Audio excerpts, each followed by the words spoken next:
Misrepresenting facts about professional expertise seems to have become a norm in the corporate sector. Research reveals 1 out of every 6 candidates applying for jobs lie on his or her resume. These fibs have led to resignations of employees in senior management of major corporates. Such frauds adversely impact stock values. Negligence in pre-hiring checks have led many dubious personnel to sustain in the system for far too long. Another rising concern for India is the prevalence of lawyers, quacks, doctors and other nursing professionals with fake or dubious credentials. At times, employees based in India and abroad themselves are unaware that their degrees obtained by distance learning programs are fake or that they invested in fake universities. Who is to blame?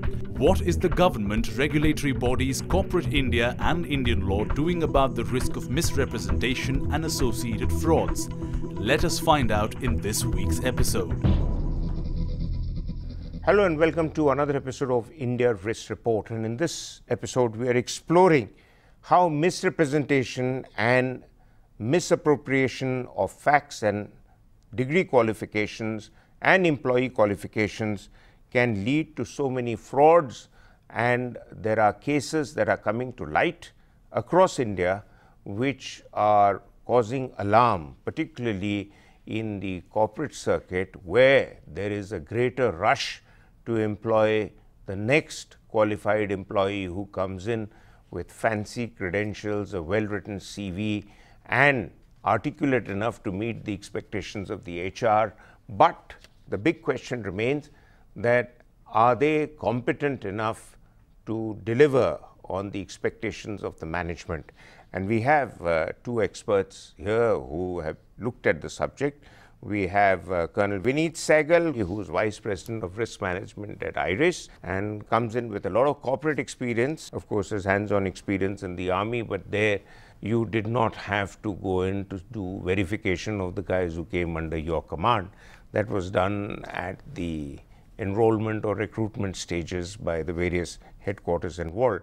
And we have a very eminent lawyer, Mr. Suchito Chatterjee, who is independent but has a fairly good understanding of where are the legal dilemmas in both sticking to the letter of the law, but at the same time how to ensure that the companies are able to protect their information, their employees, and not offend an prospective employee by telling him that unless your degree certificate has 2 more notary stamps on it, I don't find that as acceptable. Notary stamps have a mysterious way of appearing in all sorts of documents. So, Mr. Chatterjee, I want to ask you, the first is about allegations about the legal community.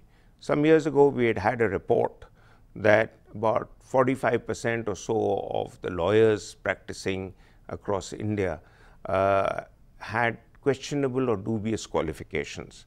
And subsequently, you had a very senior member of the Bar Council of India to come out and did make an assertion that as per their records, about 55% or thereabouts of lawyers actually had acceptable qualifications. So the question one is, do you always need a qualification to practice law if you understand the law well enough to be able to defend yourself and your case with or without a lawyer?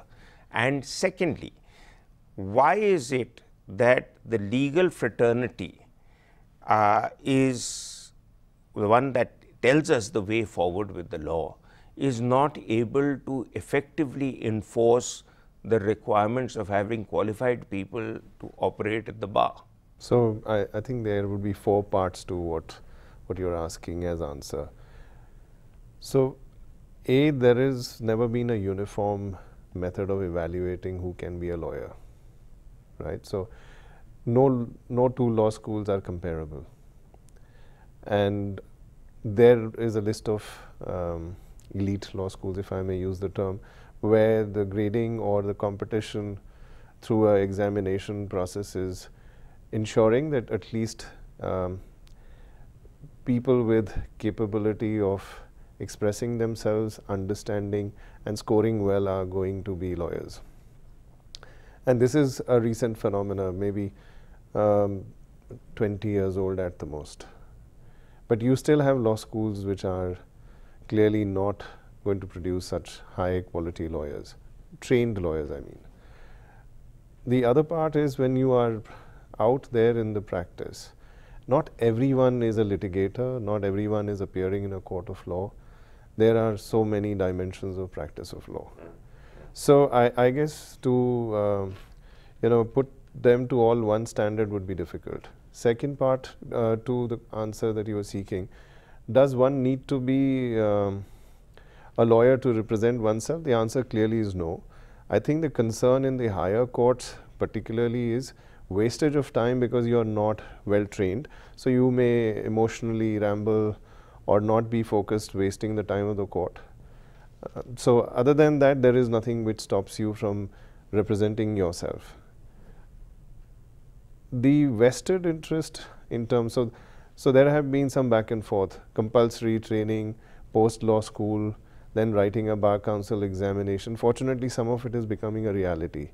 And the Bar Council has its own struggle in the past to implement it. There was one pushback, and fortunately now it is there. Outside of India, there is an examination which is national or a state level examination, where unless you qualify with a certain amount of percentage and they determine how many people go to bar, there is no way you are entitled to practice law. So for example, in Japan, you may go to law school, but it is more difficult to be a lawyer than to be, say, a diplomat or a civil servant. In as much as it's very easy to become a lawyer in America, and a very prosperous one, before you end up joining White House. But having said that, there are extremely successful lawyers who may or may not have gone to the best law schools. Yes. Okay, Colonel Sehgal, Mr. Chatterjee has really spelt it out nice and clear in terms of the legal dimension. Now, two questions for you. One is, in your experience in HR, particularly in the corporate world, and you were earlier also with big companies, did you find that the pressure exercised on you by the superiors, the MD, the CEO, whoever, to say, get me more accountants or get me more tech-savvy managers or ones who understand computing and marketing or whatever else, get me them by next Monday, and in the bargain, you do advertise, you have a pool available with you already of potential talent, you have your contacts with other headhunters who immediately send you names. But how many times have you personally been disappointed with what appeared to be a good choice? Well, the pressure of hiring people as of yesterday will always exist, and in this fast competitive world, we are never going to be having the luxury of time to say that, okay, take your time and give me a candidate. But I think what we need to ensure is that we need to make a clear distinction between the level at which we are hiring the people. I mean, somebody who's to be handling a huge responsibility, which has financial implications and implications of the other nature with the corporate world, you can't really rush those hires. Now, if you do that, you are actually, making yourself susceptible to a scenario where this hire may come back to haunt you at a later stage. And that's where I think corporate world needs to definitely make a assessment of people in the right way. But yes, people, when you're hiring at the entry level, where the pressures are immense, the number of people to be hired are more, the time available to you is very little, you may end up hiring people, but that really doesn't absolve you of going back and seeing to it that does this candidate have the right credentials, doing the background verification in its entirety. To give you an example, a lot of companies feel that this is an investment which they probably will not make. But on an average, background verification would cost you the salary, the first day's salary of the employee. Okay, I mean, good. Yeah. Okay, so we'll stay there. I'll come back to you because there's another element to it that I want to add to it. Mr. Chatterjee, in July this year, the Punjab government withdrew Harmanpreet Kaur, Deputy Superintendent of Police, the rank of that lady, and she was earlier India's T20 cricket captain, because they found that after verification her graduation degree was fake. Likewise, there are many cases of people picking up fake degrees, not just in India, but even in Dubai, where there is a particular company, a firm called A-Exact, is a Pakistani firm which sold degrees globally and for a price. At the same time, India was known to have multiple fake universities offering fake degrees. Now, broadly, the case is there. It's not a one-off that we are debating. What is the legal way out for a corporate organization when they have employed somebody whose degrees turn out to be fake? Do you get them arrested? Do you sack them? How do you retrieve the damage that has been caused? Well, I'm glad you asked that question. I think my experience shows that the corporates are reluctant to file a case against an employee. In fact, what I find that they find it damaging to their own reputation, and that is more of concern. So usually it would be a very quiet parting, and they would move on. That clearly is not their legal recourse, and I don't think so we can hold anybody inside HR alone responsible for this, because I don't think so the HR departments are equipped for it. Unless and until somebody did a very deep investigation, the police agencies don't have the time, they don't have the training.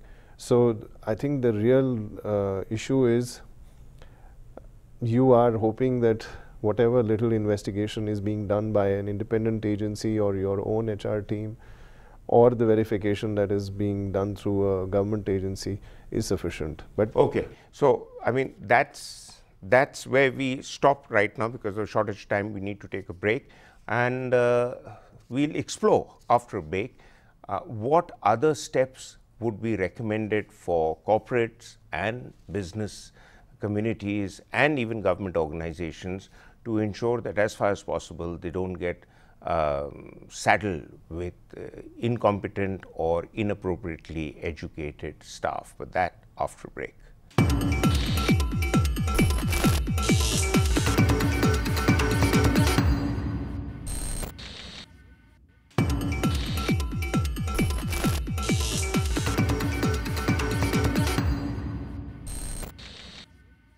Welcome back. We are looking at the risk to companies and corporates when they are in a rush to hire people who appear to be suitably qualified but often turn out to have dubious or questionable qualifications. And Colonel Sehgal, we were talking about your experience when people are hired and how you find that you are not able to get the entire machinery of the country to work in your favor because of the variety of limitations that are in our country. And Mr. Chatterjee himself rightly brought out that it is very difficult for the corporates, and they often like to keep it under wraps, both to protect their reputation and also the fact that you are not going to have much luck if you're going to involve the police to try and help you with verification. So I want to ask you that there are any number of cases that are not just in India but worldwide. There are some very big cases. A very important CEO of an American company, Scott Thompson, of PayPal, he joined in January 2012, left in May 2012, and later it was investigated that his credentials were found to be inadequate in computer sciences, but he was in the system. He would have left with data information, he would have left with stuff which would have damaged PayPal, which is a big company. Likewise, you have many cases of David Tover, Vice President, Corporate Communication, Walmart, resigned after it was discovered that he did not have a bachelor's degree in arts from the University of Delaware. Now, my question is, Bill Gates also didn't complete all his qualifications, but Bill Gates ended up becoming the big icon that he is. So the first question that I need to understand, that if a person has the necessary skill sets that a company wants, and in probation the person does fulfill the requirements of the skill sets, and even admits to you that, listen, I'm not a Bachelor of Sciences in computer technology, but I know how to handle it better than anybody else, would you still be adamant on retaining him, or would you be adamant that because we had advertised for a Bachelor of Sciences, and I know there is that moral clause that he should have told you before he took the job and not appeared to be deceitful, quiet then, and then got the job and exhibited himself. So how much are you bound by just seeking the right qualifications in people than seeking the right skills? Skills are important. I mean, we cannot say that skills, even devoid of any qualification the person may have, are not needed. But the question is, was the candidate honest enough to admit it? I mean, if I find that he lied his way through the job, then I'm not looking at his skill or his degree. I'm looking at his integrity.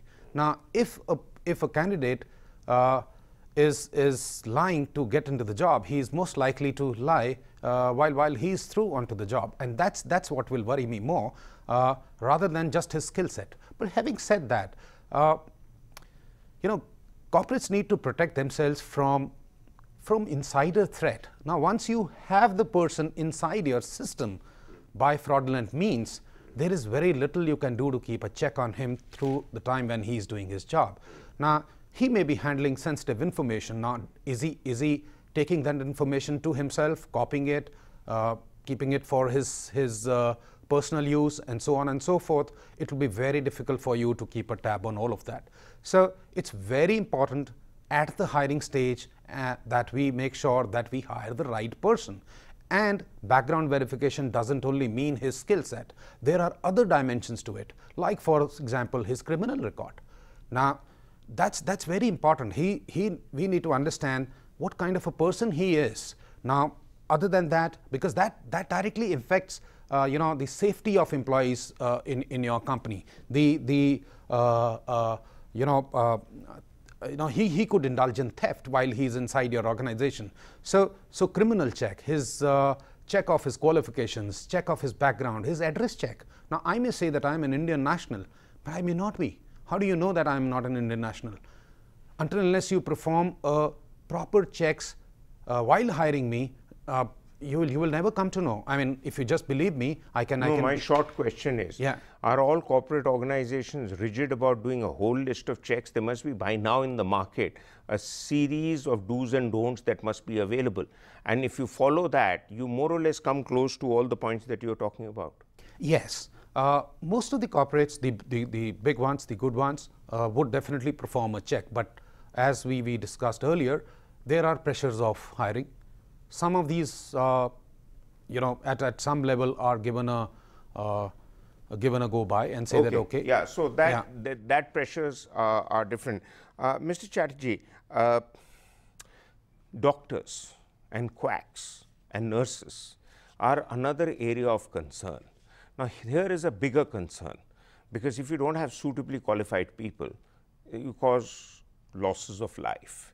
And there are figures all sorts of figures doing the rounds. A World Health Organization report of 2016 says 31% of those who claim to be allopathic doctors in 2001, the report came in 15 years later, were educated only up to secondary school level, and 57% of Indian doctors did not have any medical qualifications. This became a bit of a news item when a 19-year-old boy this year in April was found to be masquerading as a doctor in All India Institute of Medical Sciences, till one of the doctors noticed that he seemed to have too much free time to float around with stethoscopes around his neck and attend every seminar, every conference, but he wasn't attending to any patients. And it was later found, obviously, that he was an imposter. So you have that problem. And then you have problems about nurses, and you have problems about various other, we have a tradition of having quacks in small towns and streets and gullies who sit around and part all kind of medical aid to people. But that's a separate story altogether. Here we are talking of India wants to become a global medical destination. But do you think it's doing our reputation any good if bulk of our doctors seem to have dubious or questionable qualifications. And if you do find them, and because you have an intent to practice medicine without qualification, you could be causing serious harm to human life. There is a legal dimension to it. If so, what is it? So clearly, there is no ambiguity that if I misrepresent and hold out to the world at large to be somebody who I am not actually. So if I could be an imposter in terms of identity, I could be an imposter in terms of my qualification and my vocation. And all of that is definitely criminally prosecutable. The state can act on its own. So if you remember, there was this major case some years ago about the man who used to operate kidneys out of Gurgaon, and that wasn't the first time he was doing it, right? So I think the answer legally is, of course, you have remedies. The question is who will prosecute and what kind of state commitment we would have to it. We also have glorification from Bollywood and Hollywood to people who are exceptionally talented. So we have Munna Bhai at one end, and we had the Hollywood equivalent of it in the name of Patch Adams, really classic case where an American medical student used to give out medicines and treat people in his farm, and he even today continues to do it, though the American Medical Council barred him. Okay. Colonel Sehgal, last question, brief answer. What, in your experience, are the real dangers, and what's your advice to corporates to deal with dubious qualifications? So the real dangers lie after you've hired a wrong guy, in terms of the frauds he can commit and in terms of the harm he can cause to your organization, both financial and reputational. Those are the real dangers of hiring a wrong person. The short answer to this problem is that companies, and I'm not talking about the corporate world, we talk about hospitals, we talk about educational institutes, security agencies. All of the people who are hiring people must do a due diligence before they hire people on board. And there are standards available. All we need to do is we need to not succumb to pressures and say, okay, come what may, I'm going to hire the guy. At least let's look at, am I hiring the right guy? And that's very important. Okay, so this is very well put. Actually, there are challenges galore in terms of not just double checking, triple checking qualifications that are presented to you, particularly in a growing culture, not just in India, but in South Asia, and it's extended discreetly into even countries like Dubai, where degrees and qualifications are being handed out for a price. But the challenge is to ensure that you quickly double check the qualifications of the people you hire, particularly not just to guard the company's reputation and the financial damage, but equally importantly, in terms of the doctors who are allowed to practice, and because their role is very important in terms of saving or losing lives. But all in all, this is a subject which is extremely important for the reputation of India and the reputation of the various opportunities that India presents to the international community to do business in India or to engage with India, but they would only be willing to wait and watch for a while, after which their attention will turn to a more reliable entity. Thank you very much for being with us on the show. We'll be back next week with another episode. Until then, goodbye.